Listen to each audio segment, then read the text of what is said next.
that music was the final movement of the Requiem by Mozart, and I'm playing it for a particular reason. Yesterday I had an encounter with Pepe Calvar, who is a professor of choral music. He is the person who directs the Hendricks Chapel Choir, and he knows me. We've sung together, and he asked me, how I was doing, and I asked him how he was doing, and he said, "We're making it. We're not really able to sing the way we want to. We have to stand 18 feet apart with masks, and that's hard to make anything resembling good music that way." And it occurred to me that we have lost 500,000 people to COVID-19, and we haven't even been able to sing them a proper requiem. Someday, hopefully, we'll be able to do that. But we've lost 500,000 people that didn't need to die to this disease, and our nation's musicians haven't even been able to mourn them. And it was a very sad moment. So I have had to set things up in sort of a hurry. I've had a mess going on this morning. Can I just get confirmation from both Twitch and Zoom that audio and video are working? I see that Twitch is. I believe Zoom is working too. Yes. So the text literally means, "May they rest in peace and may light eternal shine upon them." Great, Lyra. I'm glad that's working. Yes, we're recording. So I have a couple of announcements to make about our class, and I'm a little bit discombobulated. There are no slides. I can tell people what's going on later. But yes, you can see all of my perfect imperfections, including the spot of dried whatever it is on my camera sensor. You're a little quiet on Zoom. Yes, I can fix that. We have the technology to fix me being too quiet. So you'll see on top of YouTube, I have the ability, let's see, recording, microphone. Boop. All right, we should be louder now. Give it another 10 decibels. Tell me if I'm too loud. I don't think I'm clipping, but... Yep. Yes, you all will make fun of me saying boop a lot. We got it fixed. So the big announcement is... people saying that we're quiet. Twitch chat is so quiet. Can everyone fix that? Yes. As always, remember, we want a lively conversation in our class. So if you all want to meme at each other, please feel free to do so when we're not talking about physics. But if you ever have a comment to make, please make that comment, Vacuum Bear, the almighty Bingus. I love all of your handles. The big announcement is that we are dropping Quiz 2. So the plan, let me just outline this briefly on the board. The original plan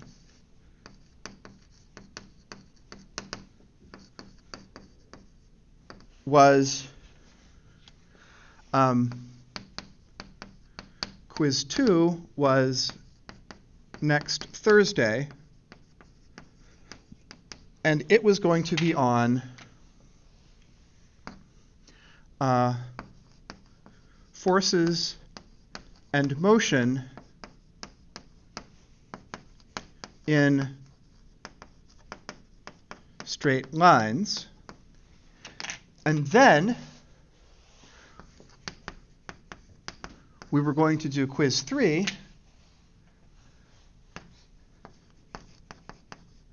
after 3 more classes. Or maybe it was 2. Actually, I think it was after 2 more classes because of the university rest day, where we would also look at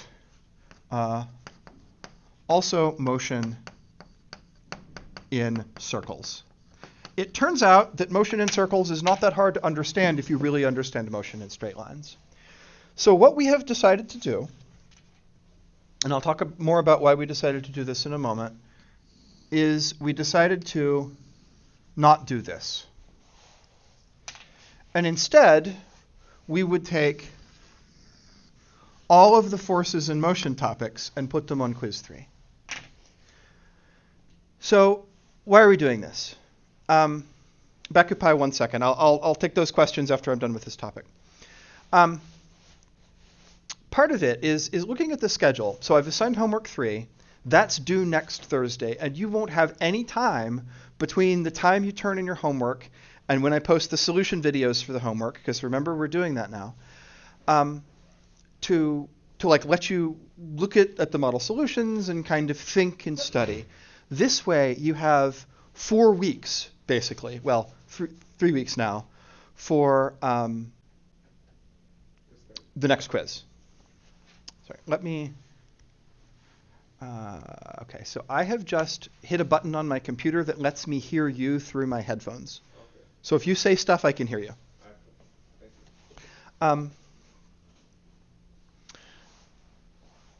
So now you've got a couple of weeks to really take your time mastering the material. Let me show you what the new schedule will look like.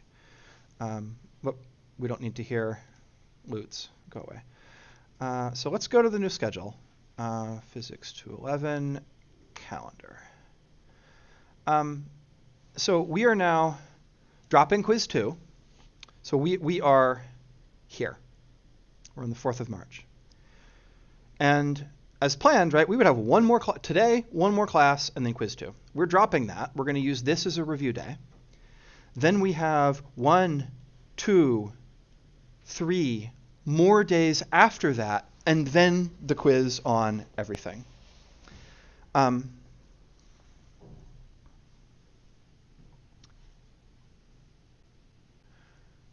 So SU, we don't have any holidays, but the university has decided that everyone needs a rest day, a day when we can catch up on stuff, when no work is due, when there are no classes. And by the schedule I believe that they sent out, the 23rd of March was one of those rest days when we could all kind of take care of ourselves. So Beckmunch says, what about homework 4? So we will have 3 homework sets before the next quiz. Basically, 2 of them will be 1 week, and 1 of them will be a week and a half. Homework 4, so homework 3, many of you have looked, it's not that bad, right? I mean, none of them are bad, but homework 3 is very friendly. It's a very easy introduction to these things. Just like homework 1 was pretty simple and homework 2 was tough when we started putting cats in elevators. Homework 3 is pretty simple, and homework 4 is the more difficult one. So that's the schedule going forward. That's why we're doing it. There were some questions about like grades being dropped. So with this modification to the way that the syllabus works, we will be interpreting any clause in the syllabus in the way that is the most favorable to you. So what that means, since we're combining these, this will be worth twice as much.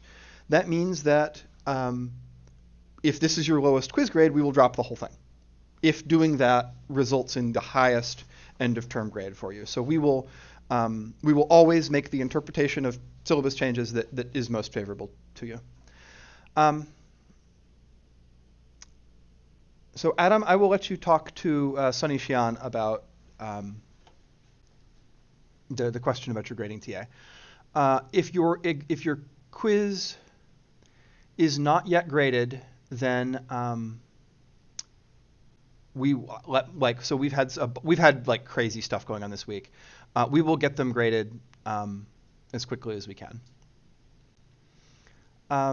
It's Bridget says, my one chance to get a good grade in this class. You will get a good grade in this class. This is not like this is a thing that will help you, right? Because the questions that we're going to be on quiz 2, here's one way to look at it. The things that we're going to be on quiz 2, we're just going to do 2 weeks later after you've had 2 weeks more to learn things.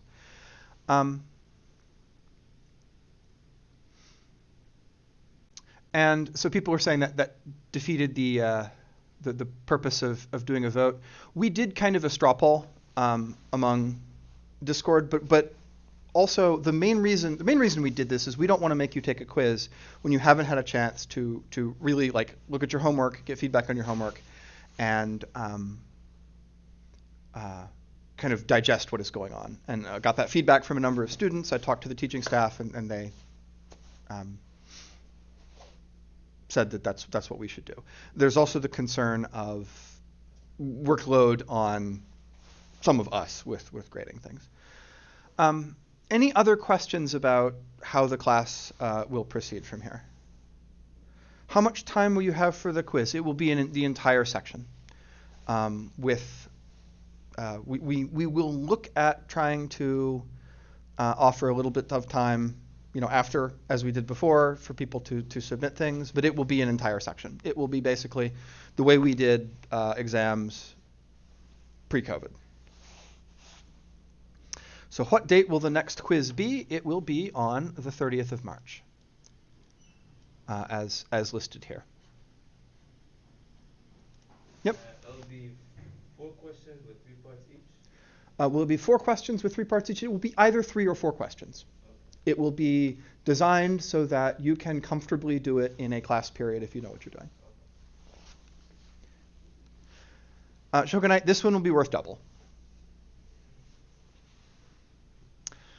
And I will update the schedule online as I get a chance. Is the homework due before March 30th? It is still due on the 11th. So this homework set is pretty simple.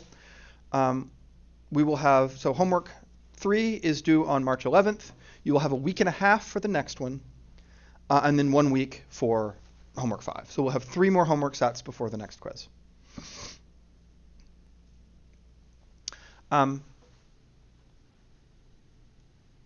Any other questions for me about the course before we do some physics?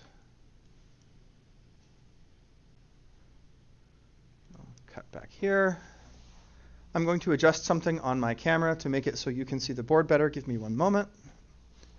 I need to, let's see, push. Oh, no, not that button. I need to push this button. Turn this knob. I need to turn on our lights because we have these fancy studio LED lights, and now it's probably too bright. So we will now fix that, and now you can see the board better. Okay. Yes, Lembo, that's the only thing that changed. Is we took the stuff that we were going to quiz you on in a week, and we gave you 2 more weeks to study that stuff. That's all that changed. That is a lovely clean board indeed, yes. Our custodial staff came in and cleaned it last night. So what I'd like to talk about today are sample problems in studying the application of Newton's second and third laws. So, and we're going to do a couple of samples, then we'll introduce some new ideas, and then we'll do a couple of other samples with that. And the best person in the world is here and has brought me a cup of tea. Thank you so much, Alice. I have had the worst 24 hours ever. Someone stole my bicycle. And Alice just gave me a shocked face. But she brought me tea. We'll talk later. Yeah. And I got my car booted yesterday. I can't win.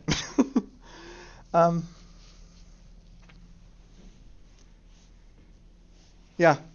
So my life's kind of bad right now, but that's okay. We'll keep going. Yes, Alice is the queen.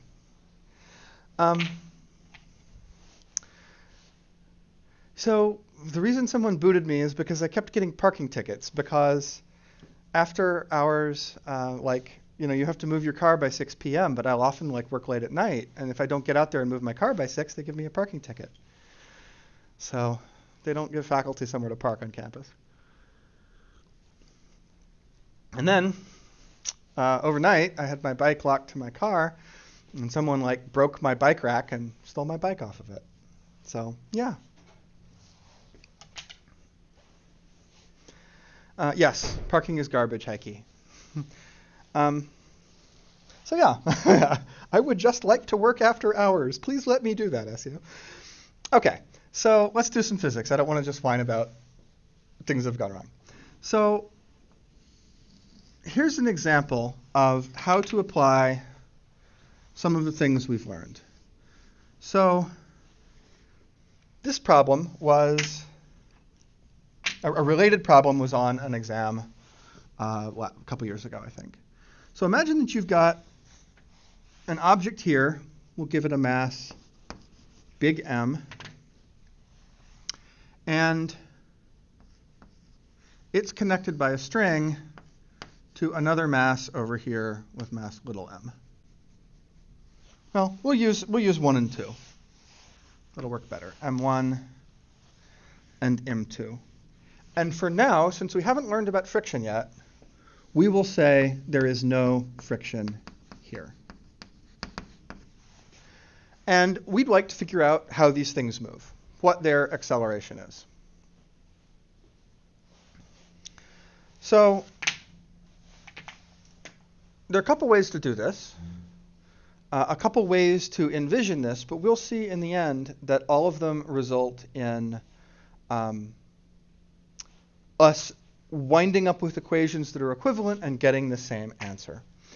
And as I said last time, the problems we do in this set are the most straightforward and step-by-step in our semester. It doesn't mean they're all easy. It just means that if you think clearly about them, then and just do the things that clear thinking directs you to do, things will work out. There are no tricks. So what are people saying? If whoever stole my bike, we'll do a free fall experiment. So we actually had a funny incident a couple of years ago. And we had we used Slack rather than Discord. And we had a Slack channel for the whole class. And we were down in the auditorium. And I asked the student something, and they were sending stuff to Slack, and a student had sent a picture to Slack from the seats in the auditorium. I didn't have a laptop at the time. All I had was my cell phone with me. And the student had accidentally sent the wrong picture, and it was a note not from SU, but from ESF that she was in trouble for using helping people make fake parking passes. And she didn't mean to send that picture, right? It was a letter saying, you're in trouble from the university for helping to make fake parking passes. And I didn't know, on my cell phone, how to delete that picture that she had sent by accident. She was trying to send a physics thing. And she sent this letter from the admin saying, you're in trouble for helping people forge parking passes. And I didn't know how to delete it, because all I had was my phone.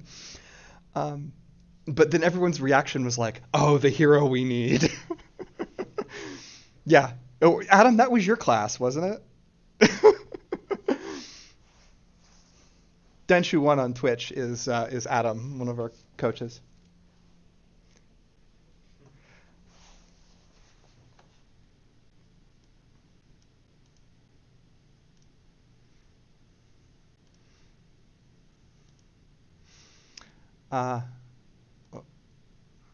Okay. So anyway, grumbling about parking people aside. Yeah. Well, ESF at least gives their staff free parking. If you work for ESF, they'll let you park on campus. SU doesn't accord staff the same favor. I know that doesn't help students. So the steps for these problems, and again, I don't want to just grumble about other stuff. I want to do physics here. The first thing that you should always do is diagrams and cartoons. When I say diagrams, I mean force diagrams. That when you're doing this, you will pick coordinate systems. I'll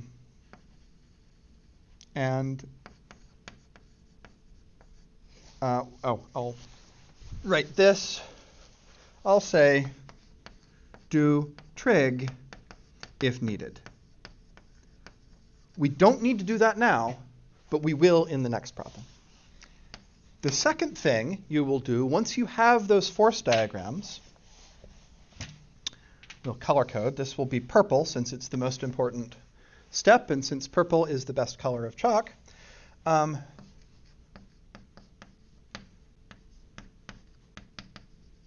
Write down Newton's second law. Sum of the forces equals ma for each object. And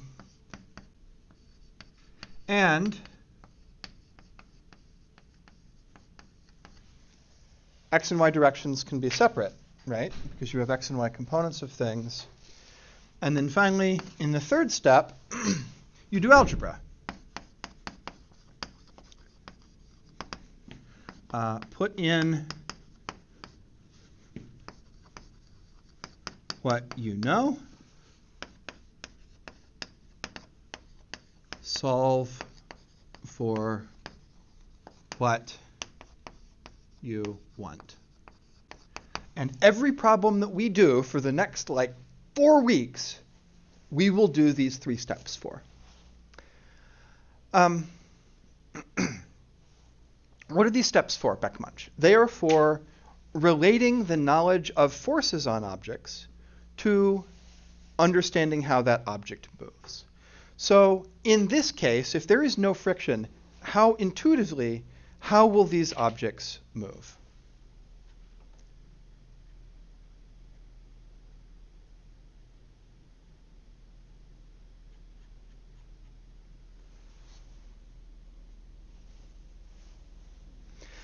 Oh yeah, Christopher Vinn says this one will go down and that one will go to the right. Yeah, if there's no friction. So we kind of know that the answer we will get is that that one goes to the right and that one goes down. Now, we're not going to assume that. We're going to let physics give us that answer. And Jilly Jules has said acceleration is g. Objects only accelerate downward at g if they're in free fall, if gravity is the only force acting on them. But this thing is not in free fall because it's roped to something else. You might imagine that if these objects are both have very unlike masses, right? So let's think about this. If suppose M1 is a Mack truck and M2 is a golf ball, how will they move? If this one's like a giant truck and that one is a tiny little golf ball.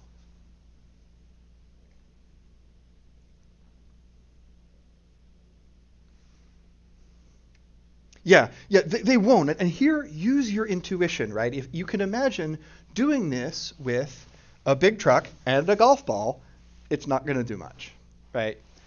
But what if M1 is a golf ball and M2 is a bowling ball?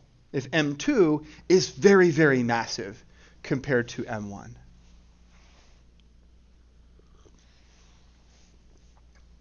Well, in that case, if I connect a bowling ball with a string to something very light, it doesn't matter. Yeah, it wouldn't stay there. So I know I'm going to get different answers for the acceleration depending on the relative masses.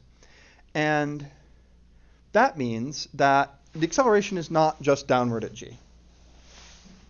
We'll let physics tell us that. Tell us what the acceleration is. So let's kind of make clear what we're after. Equals question mark. Equals question mark. So let's do our 3 steps one at a time. So the first thing we need are force diagrams for these objects. So this will be for M1. What forces act on M1? There are 3 of them.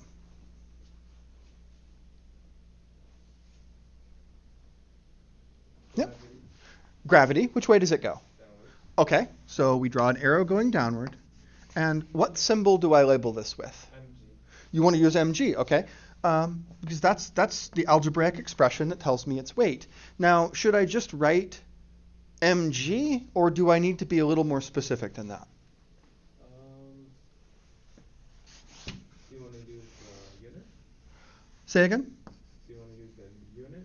Well, I don't know. I don't even have a number of kilograms for M1. But yes, everyone in Twitch chat is saying M1G because I've got two different masses, right? I'm going to need M1 and M2. So other people have said the other ones. There is a normal force.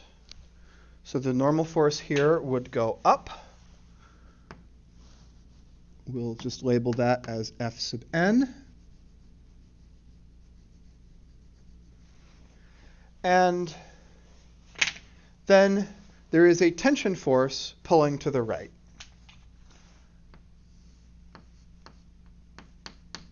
Now, we haven't had a problem. Well, we did in recitation. Tension is just the force that ropes apply to things. If you pull on something with a rope, that force is called tension. And for now, ropes apply an equal tension to what's on both sides of them. And that kind of makes sense, right? If this rope is pulling on this with a force of 10 newtons, then it will also be pulling on this with a force of 10 newtons. Christopher, go ahead. Okay. What does the dot represent? What does the dot is the object. So the way one draws these diagrams is you draw the object as a dot, and then all of the forces are little arrows coming off of it. What's the M1 or M2? Oh, this is M1. M1. Okay. Yeah. We'll color code a bit more. We'll draw M2 in green. So the blue things are M1 and the green things are M2. If you don't have fancy colored chalk, just label it like I've labeled M1 here. So now let's draw the force diagram for M2. We'll again start with a dot. What forces act on M2?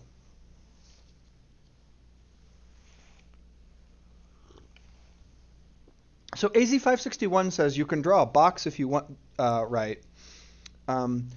You could, again, these diagrams are for you to use to make sense of stuff. But if you start drawing elaborate things, it's very easy to confuse yourself. So dots are just easier. Like as Christopher says, it's easier so lines don't get cluttered. Christopher says, what if I push on something with a rope? Well, let's try that. I have lots and lots of ropes here. This one is tangled on something. You're going to lose video for a minute. Sorry.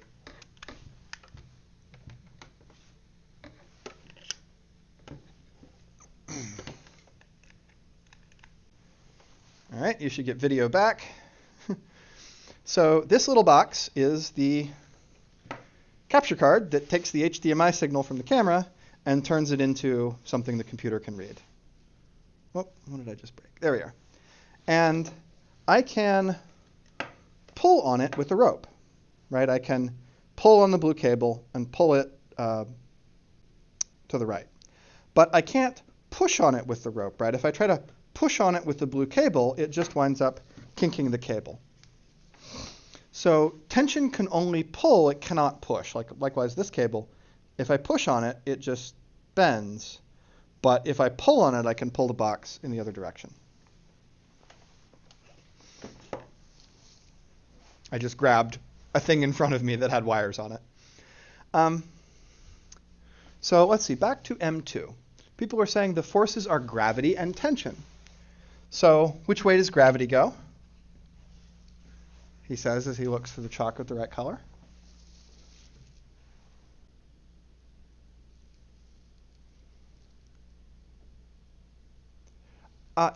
Yeah, gravity goes down always. So don't want to draw it quite that long. I need some room to draw some equations. And then tension goes up, as everyone said. Okay, we've got our diagrams done. We've got our cartoon done. But the next thing we need to do is pick coordinate systems. Which way are we calling x? Which way are we calling y?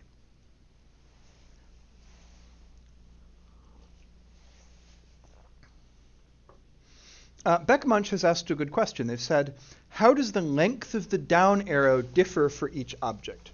So sometimes you may know the relative sizes of these forces, and you can draw arrows to be longer or shorter to kind of give you a graphical indication that this force is bigger than that one. But in this case, we don't know because we just have variables for these things, right? We just know that this mass is m1 and that mass is m2, and we don't know which one's bigger. So if you don't know, just draw the arrows however. It doesn't matter.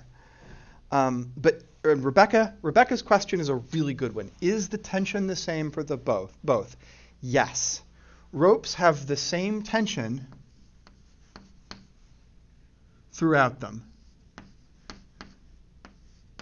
So, we're not thinking of what happens to this pulley yet. We'll study this later when we study torque. But this tension is the same throughout that rope. Bridget has suggested a coordinate system. So Bridget has said, why don't we choose right to be plus x and down to be minus y? So let's see, you want this way to be plus x, and you want this way to be plus y.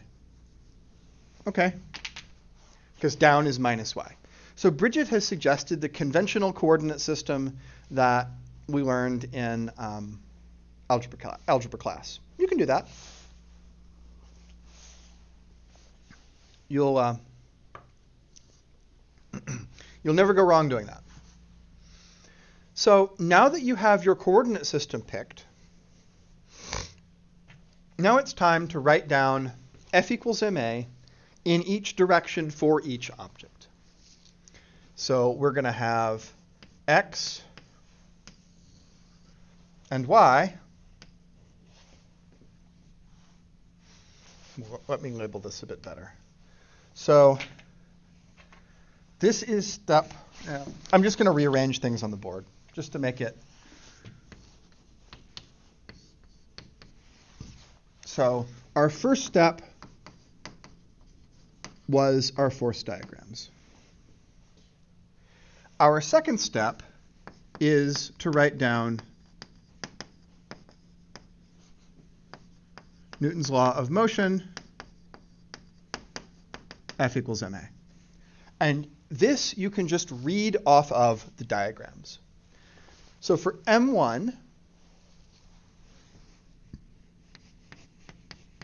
it's got forces in both x and y. So here you just look at the diagram, read the forces off of it, and set that equal to mass times acceleration in that direction. So for x here, we've got, let's see, t. There aren't any other forces in x. Equals m1. Oops, I want to do this in blue. Equals m1 a1x. Notice I'm using as many subscripts as I need.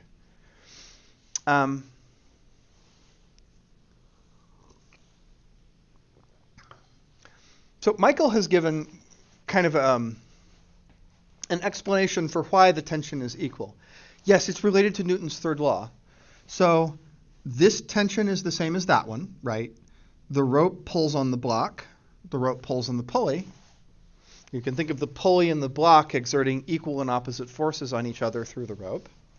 And then the pulley and M2 exert equal and opposite forces on each other through the rope. And what the pulley does is converts a sideways force here into a vertical force there. If you have pulleys that are very, very massive, these two tensions are not always equal.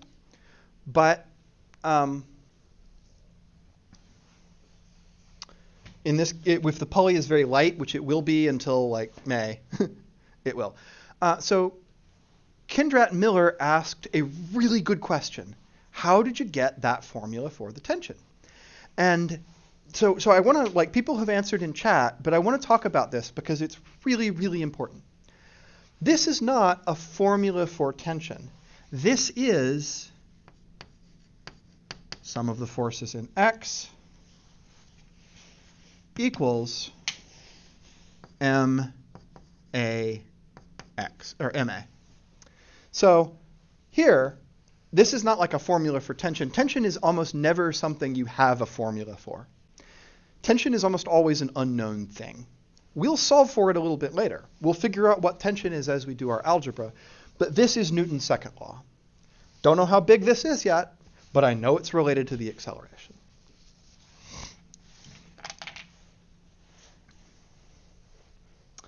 Likewise, in y, I can, again, read off of the diagram my forces. Let's see, this one is going in plus y, that one's going in minus y. So I have the normal force minus m1g equals m1a1y. So I've got Newton's laws done for this thing on the table. And I'll highlight in orange the equations we came up with. This one and this one. Over here, well, again, just read it off the diagram. I've only got one direction, right? Only y matters for this object. No forces in x. So I have t minus m2g equals m2a2y. Okay.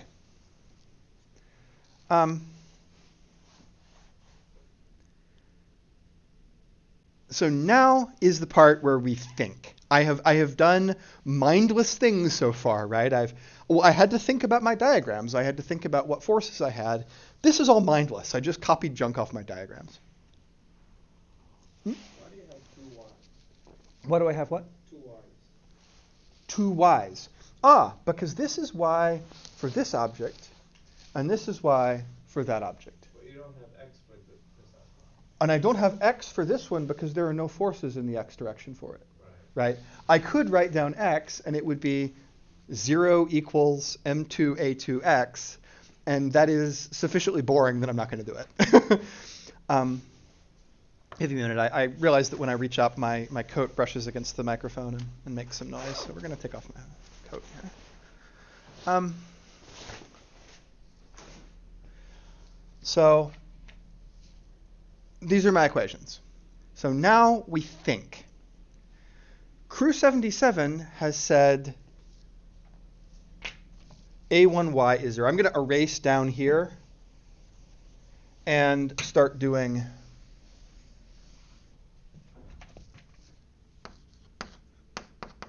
think and do algebra as my last step.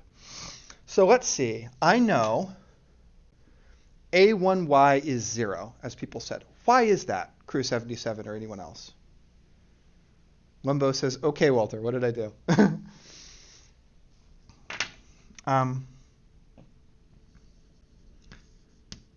a1y is 0 because it doesn't move in the y direction, right?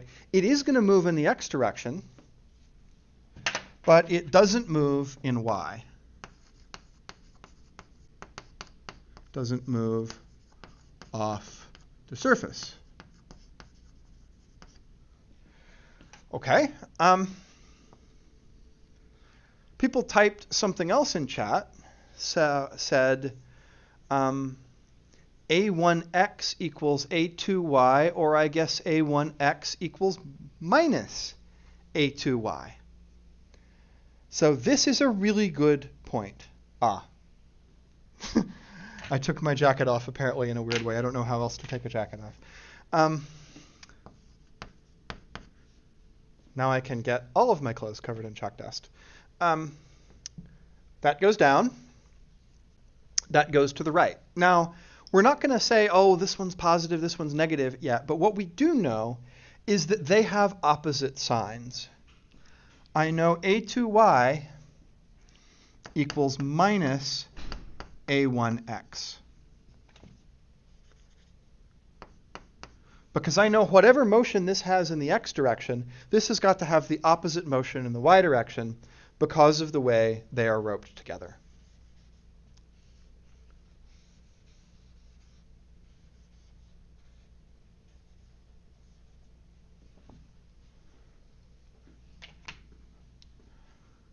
All right.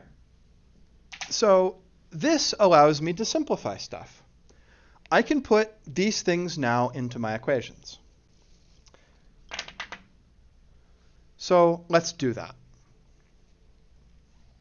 My equations become, I'm going to have 3 of them.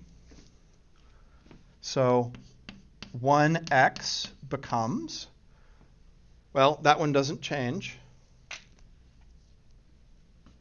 Well, maybe it does. We'll put in minus a2y here. So I get t1 equals, and now a1x turns into minus a2y. So minus m1 a2y.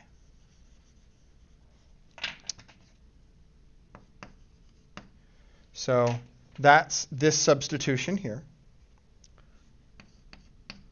1y, well, I know that's 0.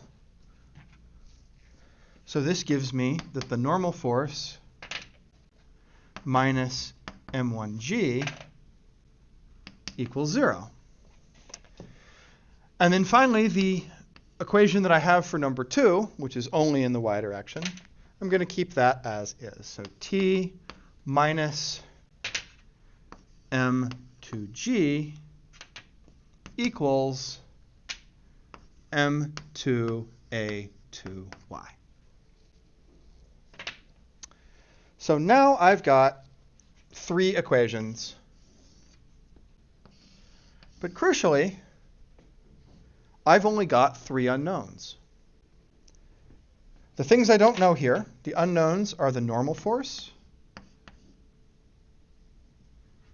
the tension, and the thing I came here to find, which was the acceleration.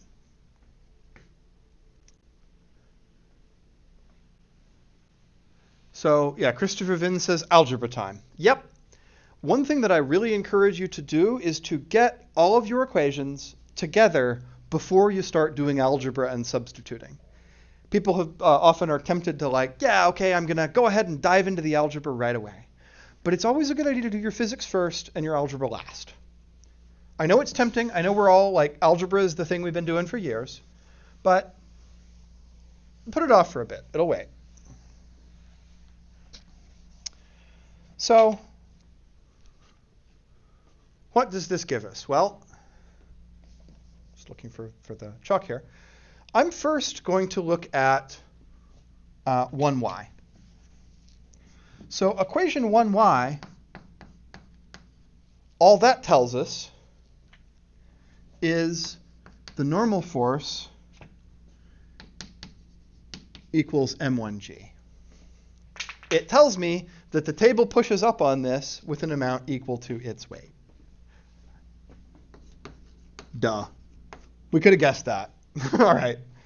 But it's important to see that Newton's laws of motion tell us the things that we think are obvious. So we have a question, where does this minus sign come from? This minus sign comes from making this substitution, right? So this was originally tension equals m1 a1x. But we said, okay, in order to get rid of our extra acceleration variable, I'll make this substitution. So I've replaced plus a1x with minus a2y. Does that make sense? Oh, it's Bridget. Yes, people answered her there. Ask the question, I start answering it, and you all get there before I do. So wonderful.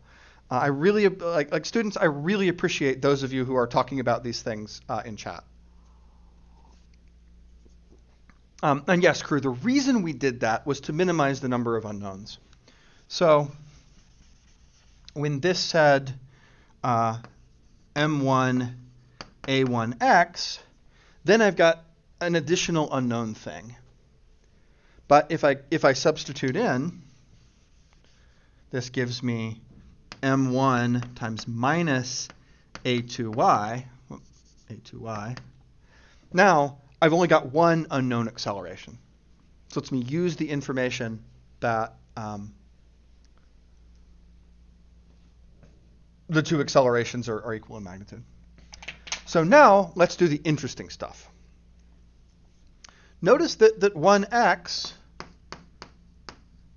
is already solved for tension. So T equals, and I'm going to m1 minus m1 a2y. I'm going to write this in yellow. And then we're going to substitute this into the equation for number 2. Whoop, I don't want that piece of chalk. So number 2, I'm going to put all this in for tension. So where this yellow T is, I'm going to put in that expression. So I get minus m1 a2y and then the other stuff, minus m2g equals m2 a2y. Hey, look, here's an equation that's only got one unknown in it, which is a2y. That's the thing we came here to find. So I can just solve this for a2y. I do this by getting all of the a2y stuff on one side. So then I have minus m2g equals, let's see, this goes on the other side, m2 a2y plus m1 a2y. And then I can solve for a2y to get, change colors here, a2y equals minus m2g divided by m1 plus m2. That was the thing we came here to find. And if I wanted the tension, right, I can always just solve for the tension. So if I cared about this, I could find that the tension, well, that's just m1 times the negative of that. So that would give me m1 m2g over m1 plus m2. So now what's left is think. In this equation, what does this equation give me in the limit where m2 is really, really big? Well, if m2 is really big, suppose m2 is 1,000 kilograms and m1 is 1 kilogram. Well, 1,000 divided by 1,001 is basically 1, right? So I might imagine, let's imagine a limit where this is minus 1,000g over 1 plus 1,000. What is this fraction basically equal to?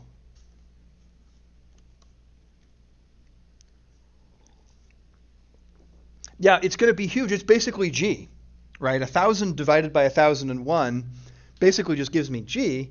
That means that if this is a feather and this is a bowling ball, the bowling ball is basically in free fall.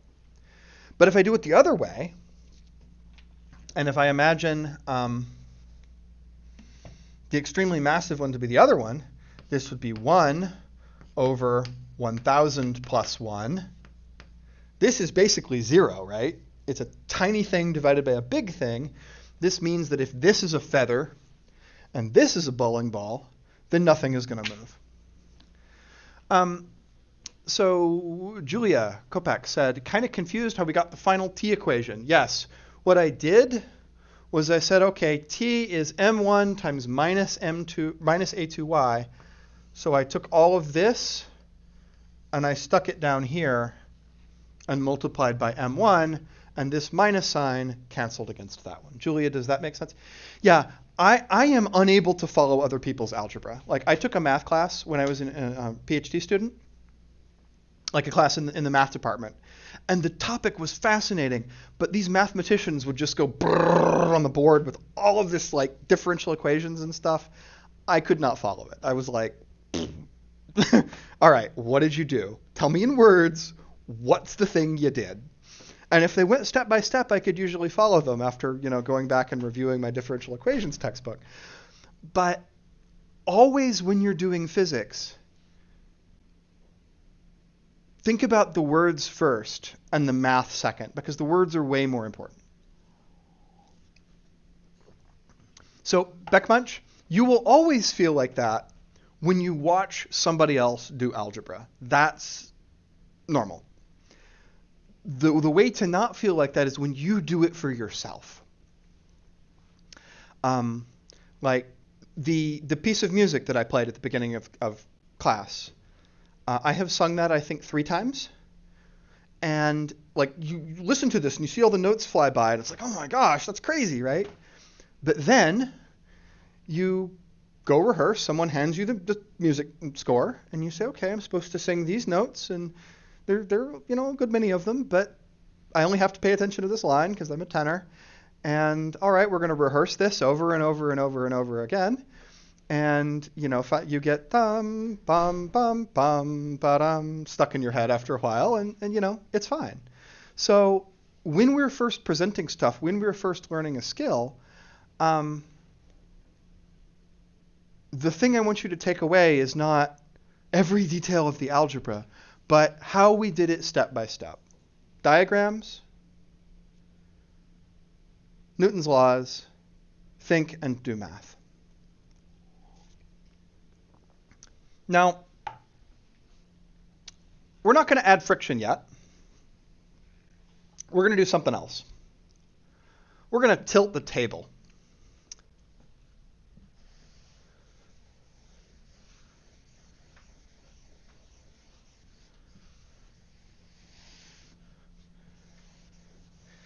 So you're going to get a ton of practice in recitation on this tomorrow.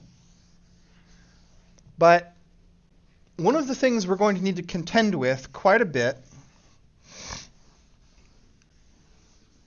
is sloped things.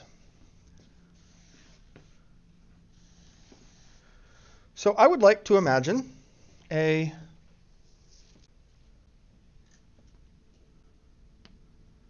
do it this way.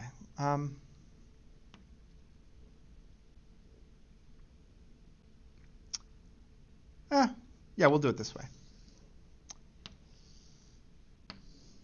Now, draw that higher up. So we have a hill.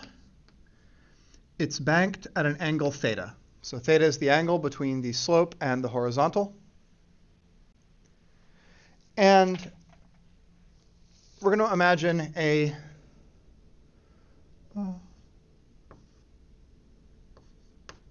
make it a cyclist.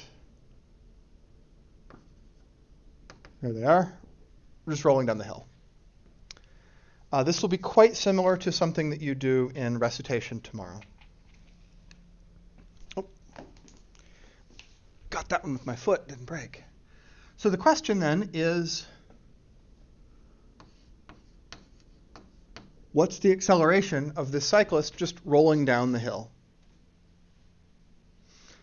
They're not pedaling. Why don't they give us whiteboards? Because they smell funny, because dry erase markers are expensive, because they make a mess everywhere, and because they can't get pretty colors.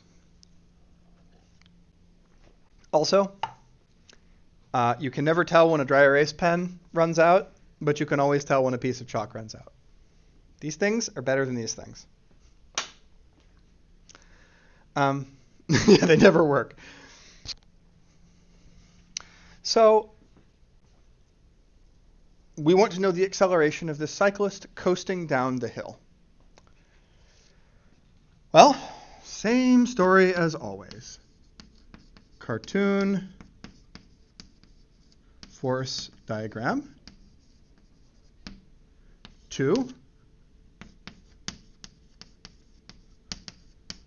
Newton's laws. 3. Algebra.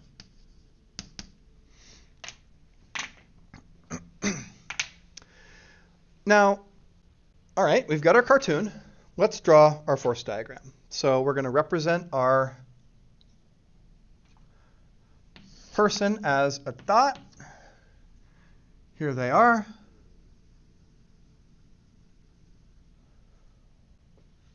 What forces act on them? Yes, so Shane, the subscript N there is normal force, like the force that a surface exerts on a thing. Yes, Beckmunch, you've seen this before, I see. So we've got mg down. Yep, gravity always goes down. At least on Earth. And the normal force. So which way does the normal force go? Marin says, is the normal force perpendicular to gravity or to the surface? Well, let's think about that. If the normal force were like this, then our cyclist could not move down the hill, right? I need some component of force to the right to make the cyclist go down the hill, right? So it's got to be perpendicular to the slope. So the way to remember it is normal means perpendicular in math. I don't know why that word means that, but that's what it means. Now, we have done this. Remember, we also have to pick a coordinate system.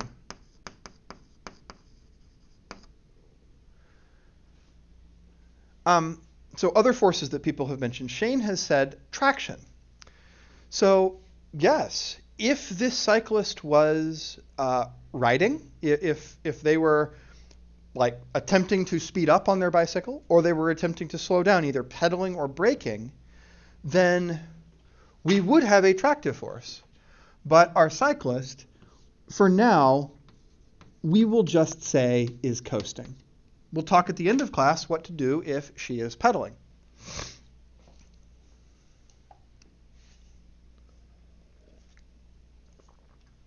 So, yes, and we will figure that it is frictionless with no rolling resistance. So no wind resistance, no rolling resistance.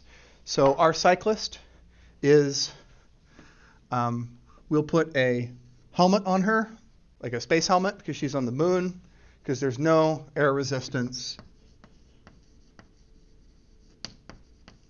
and no rolling friction.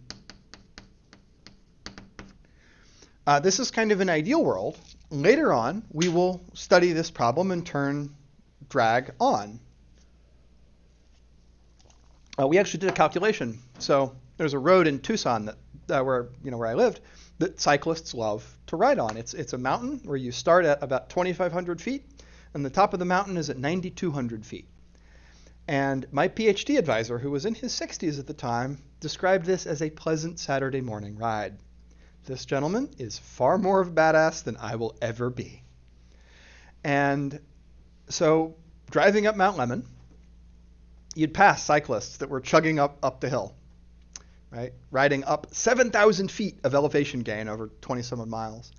And then on the way back down, they would just come flying down the hill. And one of the things you'll do for your homework a little bit later in the semester is calculate how fast you go if you just coast on a bike down Mount Lemmon. And we did this for homework last year. You'll do it again. And the answer comes out to be something like 70 miles an hour. It's insane. Can you imagine flying down a twisty mountain road at 70 miles an hour? But people do that.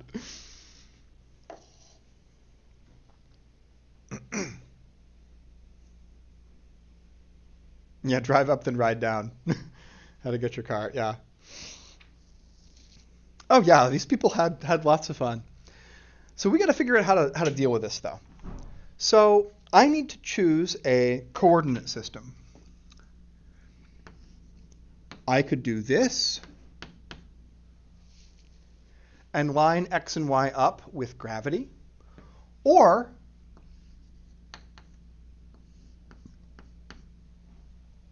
I could line x and y up with the slope. Which one of those should I do? Sidney T says tilt them axis. Shogunite says sounds like the game of No More Living. I was on that road at one point and I did see a fatal accident involving a motorcycle. I don't know if it involved a car also, but yeah, be careful out there. Wear your helmets. Yulin says, you tilt the axis, I tilt my head. Tilted Axes would be a cool band name. Yeah, if we start the Physics 211 band, that will be what we'll call it. It turns out that in this problem, we know the acceleration vector is that way, right? The cyclist accelerates down the hill, right? We know that. So it's not a force. I'm not going to put it on the force diagram, but I know the acceleration goes that way. So what that means is this is simpler. You can do it this way. You'll do it in recitation tomorrow. But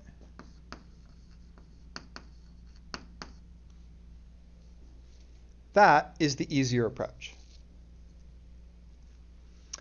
And what that means is now we're going to have to think about how we do components. So let me erase these for now.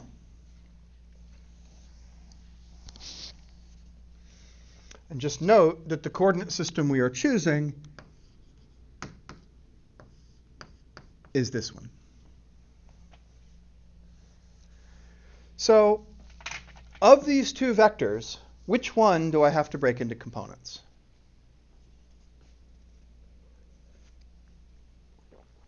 Porpoise says hard is just doing it with vector components. Yes, we're going to do it with vector components no matter what. But one way makes the vector math a bit easier. Yeah, Michael says that gravity is the one we have to split into components. So that means you draw a little right triangle, right?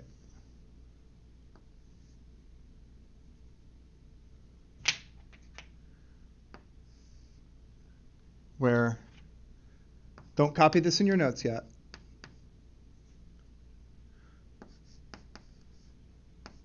Where you do this, right? This is wrong. What did I mess up?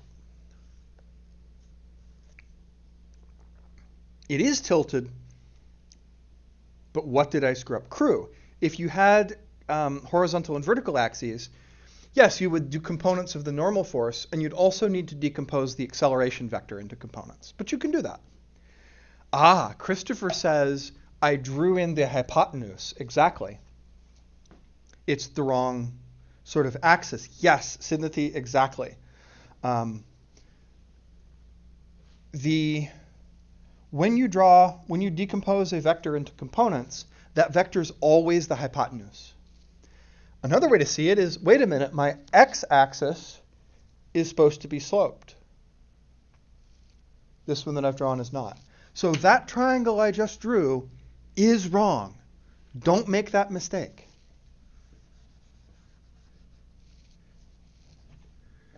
It instead goes like this.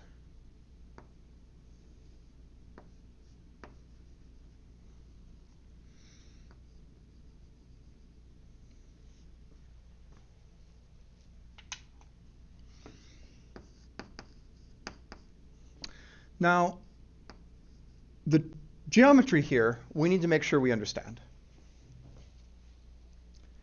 Yes, as Beckmunch says, the orange one is parallel to the surface. So I'm going to draw a real big triangle, and we're going to sort out this trigonometry. So here's our bicyclist. Whatever, here's a stick figure. Maybe they're standing up on the handlebars.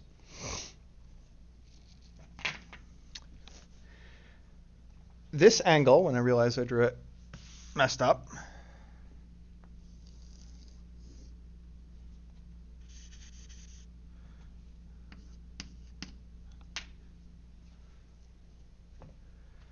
is there. And what we saw is that we need to decompose the gravitational force vector into x and y components.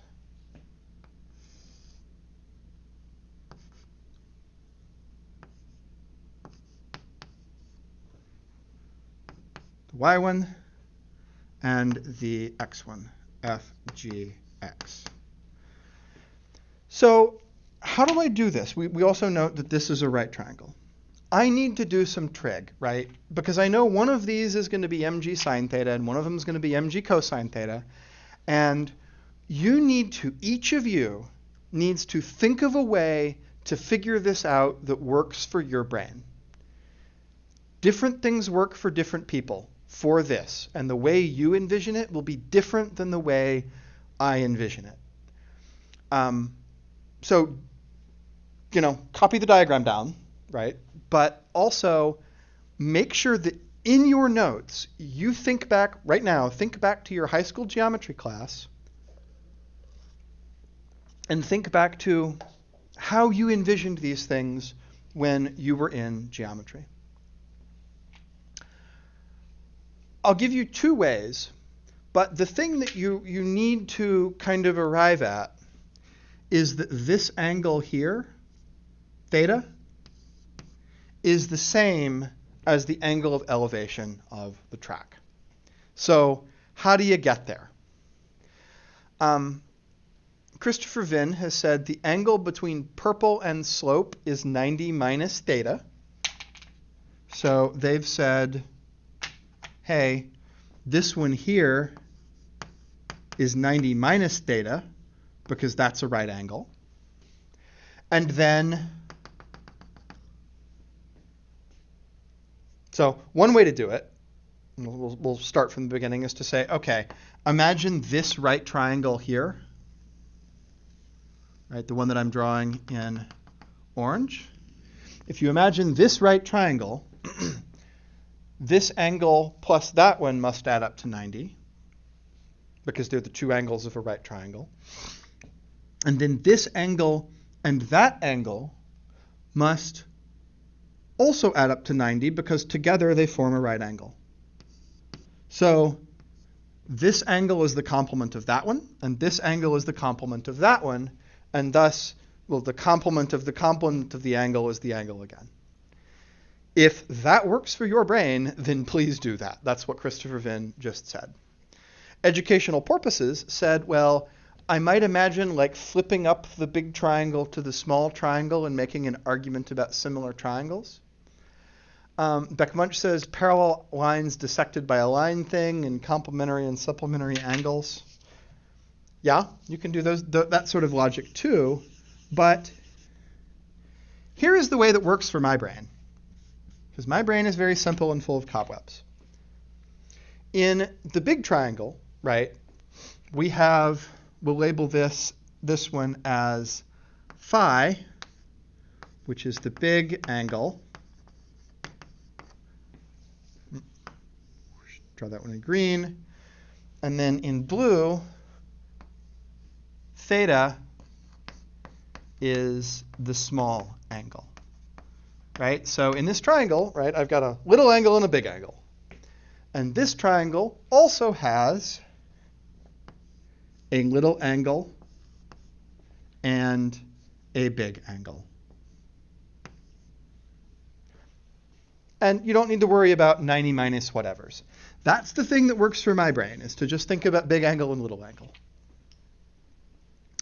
However it is that you do it, you need some method that works for your brain in getting here.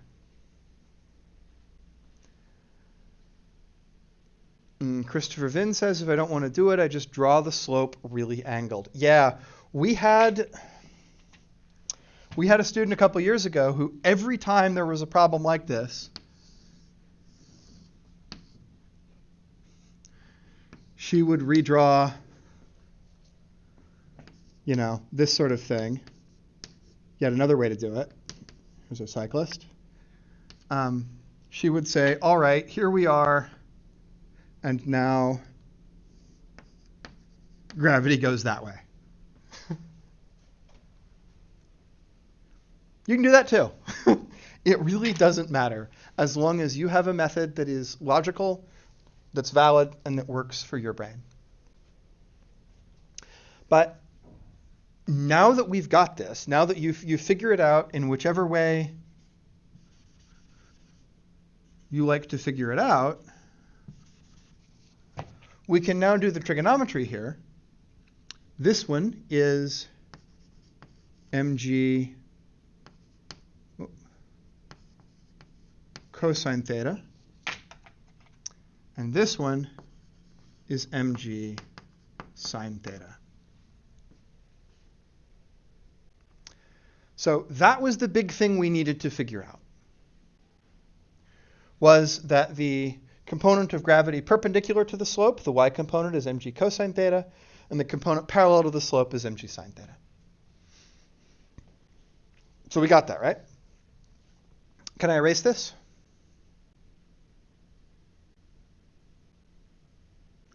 Waffle Sheep said if you used the non-tilted axis, would that work? That's how you did it in high school physics. Of course. There are many valid ways to look at this, and in fact, in your recitation for tomorrow, you will do it with a non-tilted axis and compare the two approaches.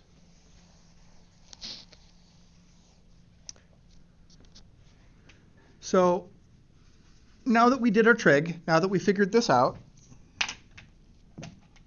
I can go ahead and label this as mg cosine theta.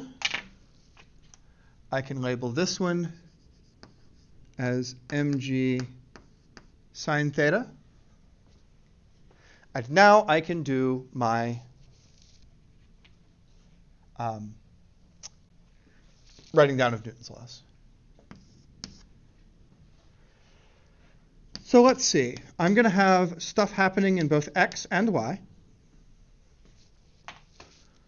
In the x direction, I've only got one force, right? So we'll just go ahead and write everything out. Sum of the forces in the x direction is max. Sum of the forces in the y direction is may. So in the x direction, we've got mg sine theta. That's the only force. It points in the plus x direction. That's what you all told me to do, right? I'll get the question in a minute. Mg sine theta equals max. And then in the y direction, I've got normal force and mg cosine theta. Again, I lined the y direction up that way. Sorry about the crackles. I put like a wind cover on my mic, and I keep bumping it with my shirt. Maybe I shouldn't use one. So I have Fn minus, wrong color, minus mg cosine theta equals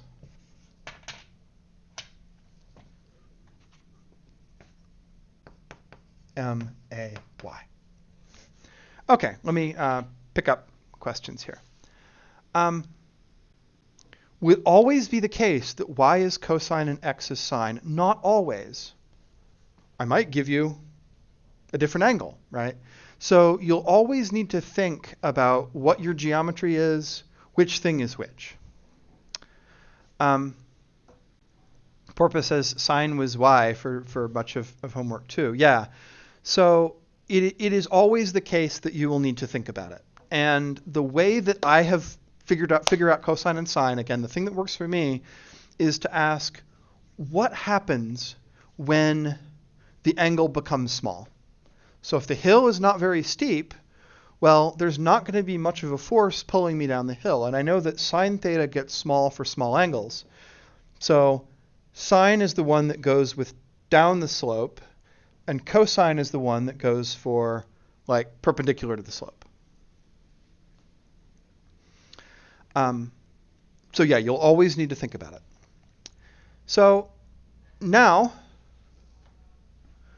we know some stuff. Right? If I look at these equations, it appears that I have three unknowns. I don't know the acceleration in x, I don't know the acceleration in y, and I don't know the normal force. I know the mass and I know the angle because I know, I have a particular cyclist and a particular hill that I'm trying to figure out. So how do I deal with this? I've got two equations, I've got three unknowns. What do I do with the fact that I have more unknowns than equations?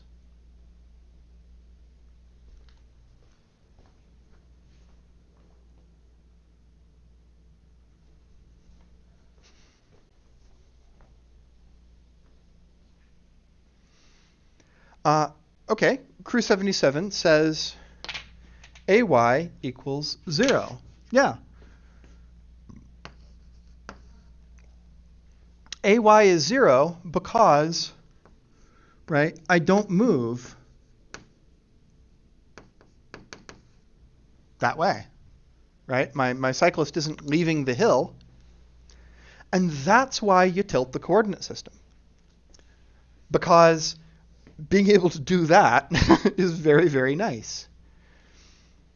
Otherwise, you'd have to do trigonometry on the acceleration vector. And if you choose to do it that way, you can. But I tend to be lazy and tend to prefer the easy approach.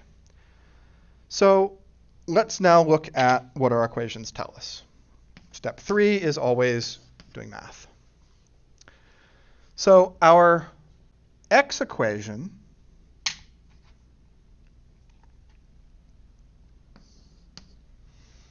tells us that mg sine theta equals max. Well, that's nice. I can just cancel the m's and get ax is g sine theta, which is the thing I came here to find.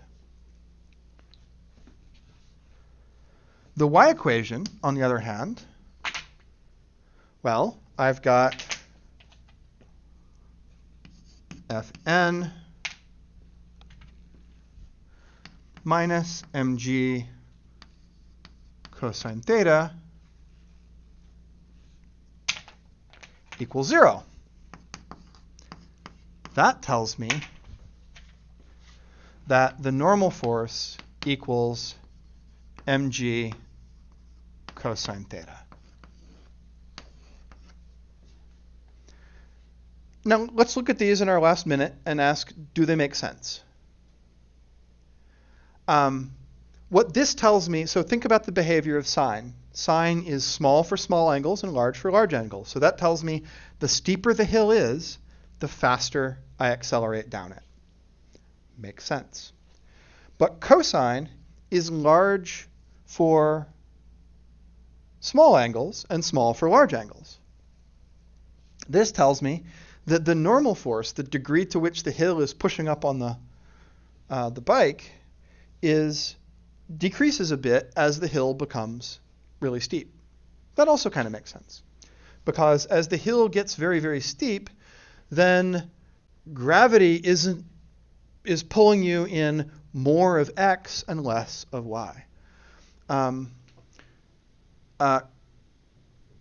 It's Bridget says, are they moving in the y-axis? They're going down the hill. Well, no, as Chat has said, because the y-axis isn't vertical, right? The y-axis is this way. And since the y-axis is that way, down the hill is purely in x. And we chose the coordinate axis to make this easy. We lined the axis up with the acceleration vector on purpose to make this easy. You're going to do a very, very similar problem to this in recitation tomorrow. It's a thing that's very important to get practice on. Yulin, we were solving for the acceleration. A equals question mark, and we found the thing we wanted. So we found it. It's g sine theta. It means if you have any particular hill, then you know the acceleration. So we're out of time. So you'll have your next class to go to. You'll practice this in recitation tomorrow. I will not be, and I know people need to leave, so go ahead and head out if you need to. I will not be having office hours tomorrow because I will be driving to Utica to get a COVID shot. So the next time I will see you all is next week. Thank you all so much. I'm going to try to answer my backlog of email as I'm able, but I will stick around a bit for questions. Thank you, NJS. Thank you, everybody. Yeah, I'm going to need some good luck.